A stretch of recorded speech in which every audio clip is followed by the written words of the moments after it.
রাজারামপুর ফেরিঘাটে শেয়ারদারকে মারধর।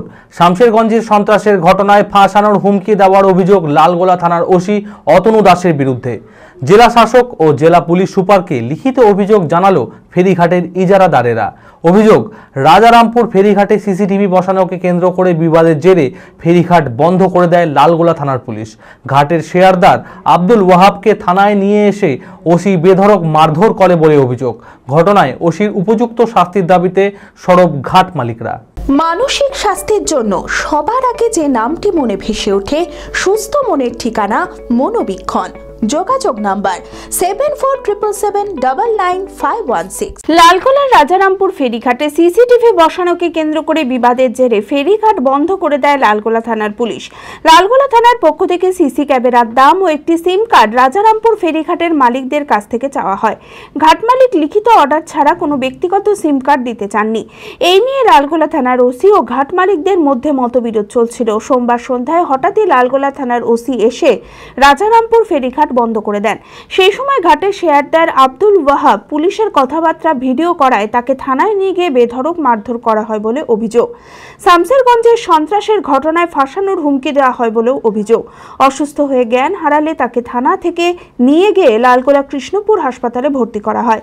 চিকিৎসার পর সেখান থেকে আবার থানায় নিয়ে এসে সাদা কাগজে সই করিয়ে ছেড়ে দেওয়া হয় বলে অভিযোগ।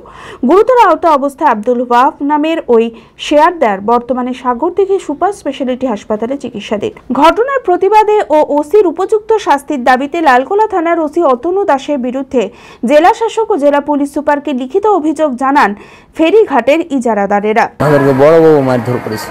কোন থানা? লালগোলা থানা। কি কারণে? কারণ বলতে আমাদেরকে আমরা রাজারামপুর না কাবিরপুর এই পারে আছি, আমাদেরকে ডাকলো যে তো হ্যাঁ ফেরিঘাটে আমরা কাজ করি। দিয়ে আমাদেরকে ডাকলো যে তোদের মালিককে ডাক।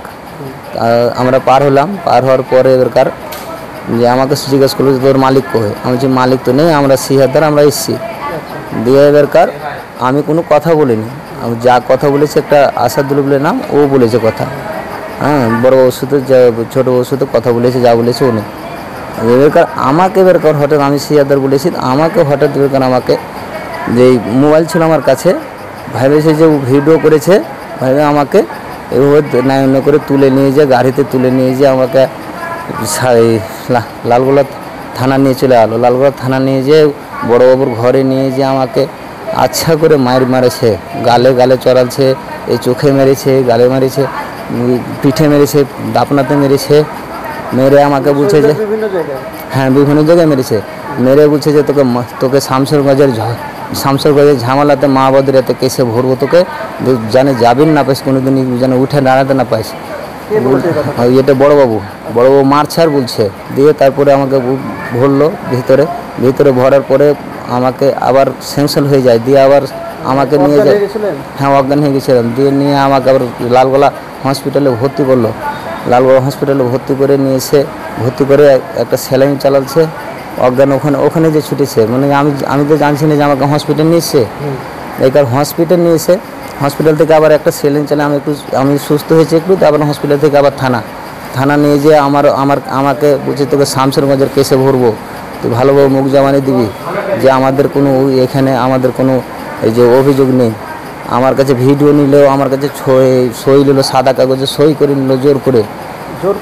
হ্যাঁ জোর করে সই করেছে, টিপ নিয়েছে, আর ভিডিও করেছে। তো আমি বলছি যে না, আমার বড়োবাবুর উপরে অভিযোগ আছে, আমার বড়োবাবু আমাকে খামাখায় মেরেছে, আমি কোনো অভিযোগ করিনি, আমার নামে কোনো অভিযোগ নেই, তাও আমাকে খামাকে তুলে নিয়ে যে মেরেছে।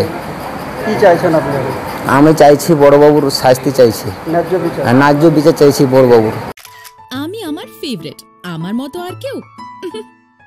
চঞ্চলতা তার কথায় কথায় জীবনে মিশে রঙ ভরায়, চুপি সারে মনে সে সাদে সবাইকে পাগল করে আমারই মতো আমার নিচের পতাকা। পতাকা চা গজব কা স্বাদ।